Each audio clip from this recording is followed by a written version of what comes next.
Strengthening American Leadership in Digital and Financial Technology. The new report out by the White House, really a mastermind by Bo Hines.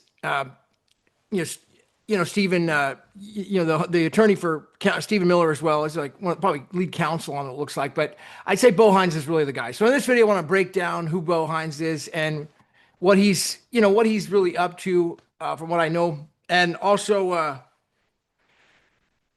give my opinions and talk a little bit about this report. So first of all, a little preview here. When I saw the report, it's about 163 pages. So I did read it. A lot of it is it's okay. I mean, let me just kind of give my initial glance in perspective, just get it off my chest, which is, it's actually, I'm impressed with the fact that it tries to be very neutral. All right. It doesn't embrace one thing or the other, and nor does it try to direct everyone to one cryptocurrency that it calls it, or blockchain, which is truly, I appreciate.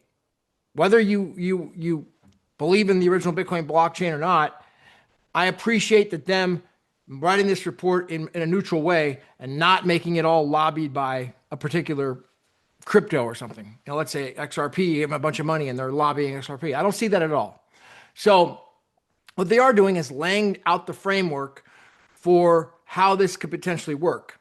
There's going to be, over the next coming months, there's going to be like more public notices that we'll talk about, like exactly what to expect. But let's share a little bit about from Bo, and I'm going to give you a little glimpse into him as well. So see if I could share my screen and share sound.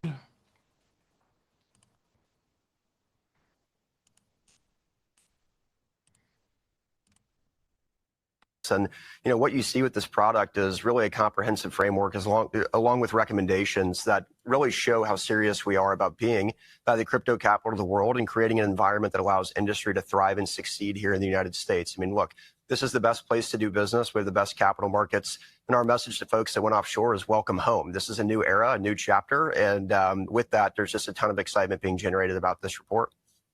Yeah, absolutely. I would echo everything that Bo just said. And what I would add to it is that to the U.S. Well, look, I think that all of these firms want to be operating in the U.S. now under this current markets, allowing Americans to go in and out of asset classes at will. And then we have, American or the U.S. dollar dominance piece of this as well. It creates, immense demand for U.S. treasuries, American debt. And I just think that, this report will only. That's key. Remember, we talked on the space, and I did a couple of videos after the demand for U.S. treasuries and American debt with the stablecoin initiative. And really, that's what this is doing. It's laying the framework down for the stablecoin initiatives, right, in the U.S. to really increase the demand and increase the way it's going to operate. Have they decided? No, they don't. He doesn't make the decision on, well, what rails are they going to use? He doesn't make that decision. Now, he can guide in it, but as a true constitutional republic, he is not a dictator, and he doesn't just decide that. He's going to lay this out, and the group here is going to lay this out, and they're going to run these through probably committees and, the free market, like it should be. Let the free market decide what is the best, absolute best, cheapest, fastest way, most efficient, most reliable, most dependable, most legal, most compliant way to do this. That's going to have to be decided by the free market. That's what we want. Help to implement a lot of what's been laid out. So you'll see us talking about what that implementation looks like. And we've described this really in three phases, right? We've had the demolition phase, removing a lot of the blue tape, as the president likes to say, the overburdensome regulations that existed and prevented digital asset firms from actually working with traditional financial institutions. And then we've had the construction phase. A lot of that work, has fallen on our colleagues over on Capitol Hill. And then we'll have the implementation piece of that. And I think this report really pulls all of it together. It's the three prongs of the stool. And so, this is quite an exciting day for us. Yeah. So we're at step one, but he's going to be arriving to the implementation phase, which will be really interesting. Now, I gotta put my skepticism on, right? And I see Yale on this guy. I definitely think, oh, red flags. So tell me about Bo Hines. Bo, this is what I asked into perplexity. Bo Hines, he was born in 1995. He in North Carolina, Charlotte. He attended a Christian school and gained prominence as a wide receiver in college, played football for NC State Wolfpack and later the Yale Bulldogs. He got injured in football, got his bachelor's degree at Yale, and then his JD from Wake Forest University Law School, 2022. Hines' early aspirations in athletics, but he retired from football and pivoted to law and politics. So he interned on Capitol Hill and studied local government while at Yale. Graduated from law school. He ran for Congress twice in 2022 and 2024, securing endorsements from Donald Trump, but ultimately losing the races. 2024, he was appointed by the executive director of the President's Council of Digital and Assets, advisor on digital assets in President Trump's second administration, reporting directly to David Sachs. Expert in foundational law and public policy, JD insight on regulatory framework, particularly around digital assets. He doesn't have a technical background in cryptocurrency or blockchain, but he became interested in crypto after playing at 2014 Bitcoin St. Petersburg Bowl at Wake Forest. And he explored Crypto Regulation Academy and invested in cryptocurrencies as a retail participant. So his policy influence is seen as a role leading the development of national strategies on digital assets engaged in both regulatory and technical aspects. Critics note while he orchestrates crypto policy, his background is limited on, instead of advisory roles, policy work and political acumen. So he definitely is currently spearheading the national digital asset policy as the key executive in the White House, advocating for deregulation to foster innovation in fintech and cryptocurrency, including introducing strategic Bitcoin reserve for the U.S. government. His father played in the NFL. All right, so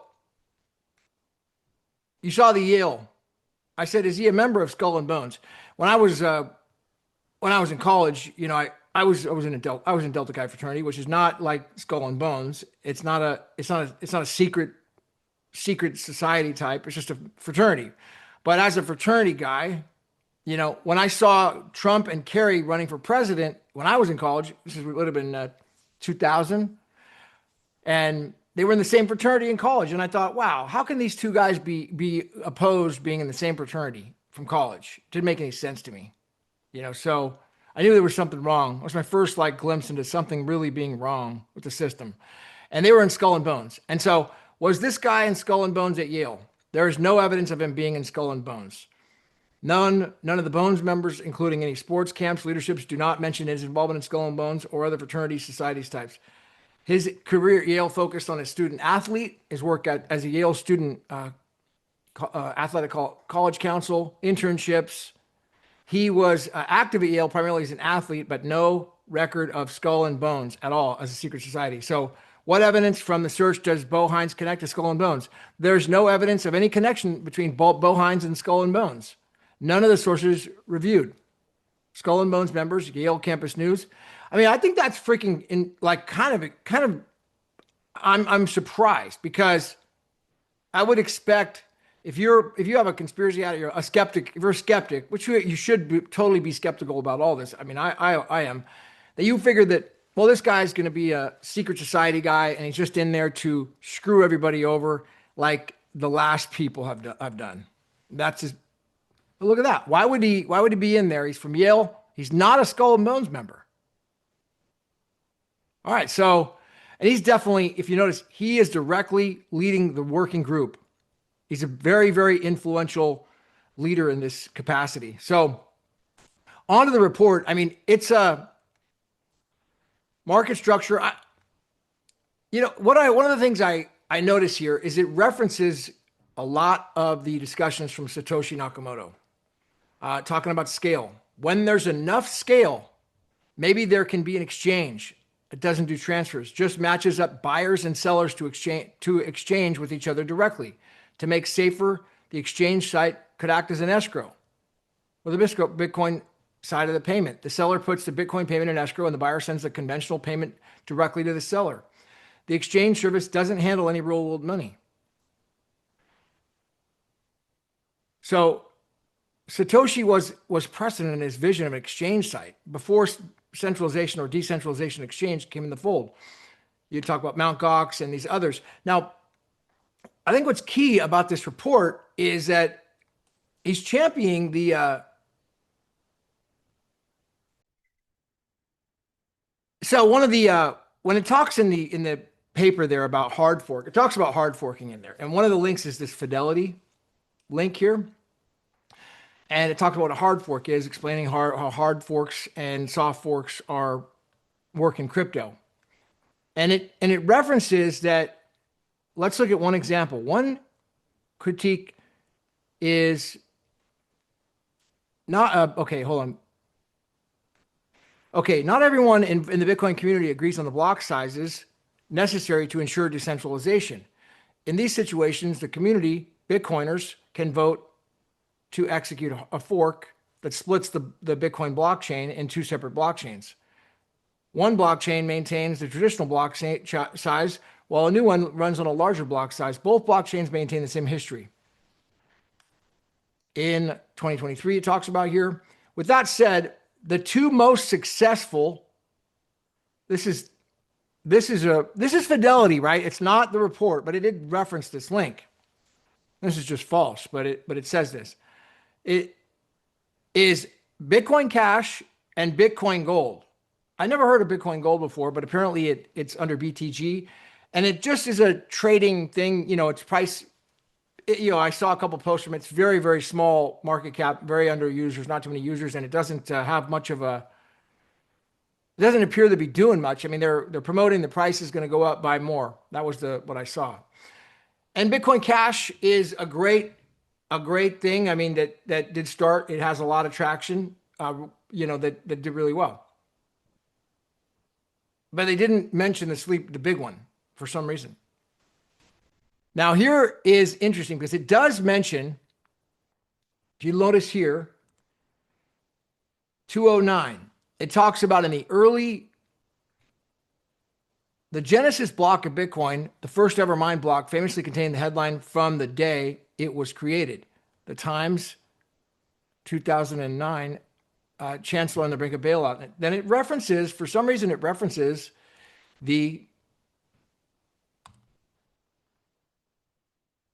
this link by John Southhurst at CoinGeek, Bitcoin Genesis block construed. 11 years a day, Satoshi created the Genesis block.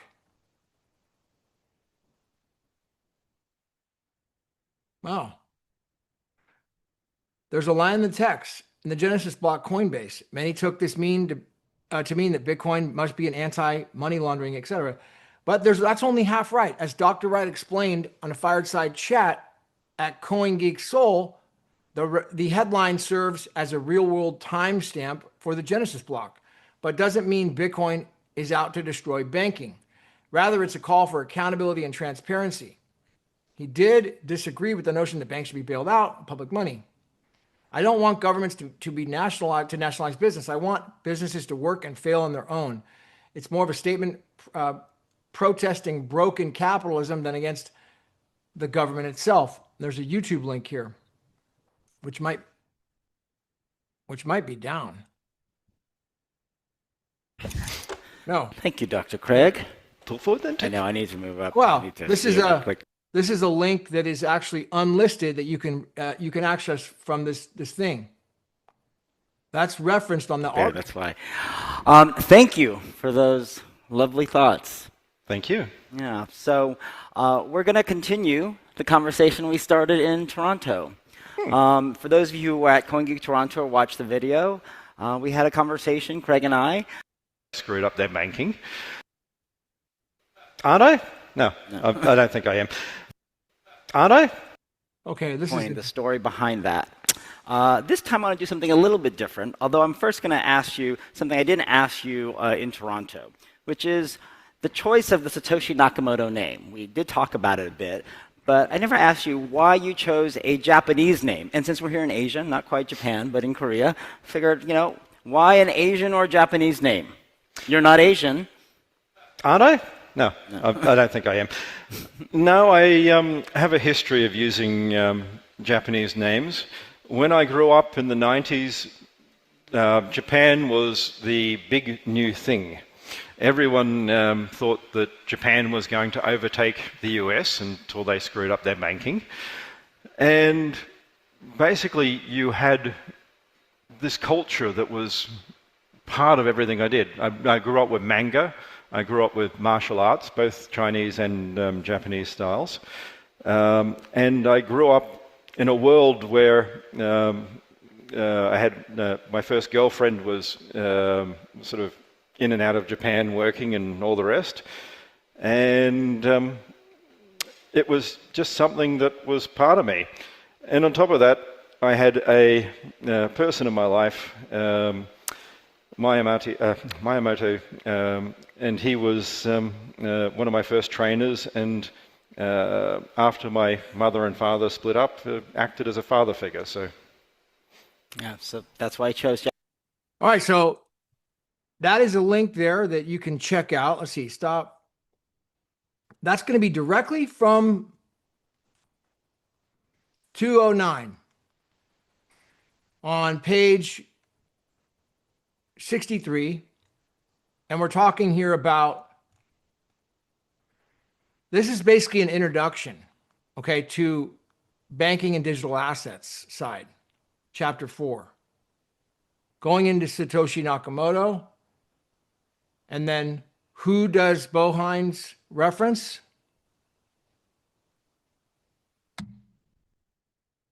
Anybody listening? All right. So if you thought Bo Hines was a secret society guy, a skull and bones troll, another GHW and John Kerry plant, and these people that just come in and screw you over, well, I just showed you what Perplexity found on him, that he's not. There's no way. He is an Ivy League guy, went to Yale. You know, I was always objectionable, of course, but you know, just because he went to a good school, can't give him a bad reputation overall. Now he's young.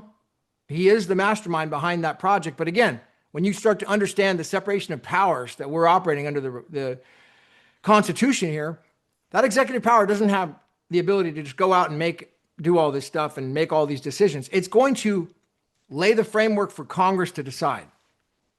That's what it's doing. You know, it's laying framework for Congress to decide.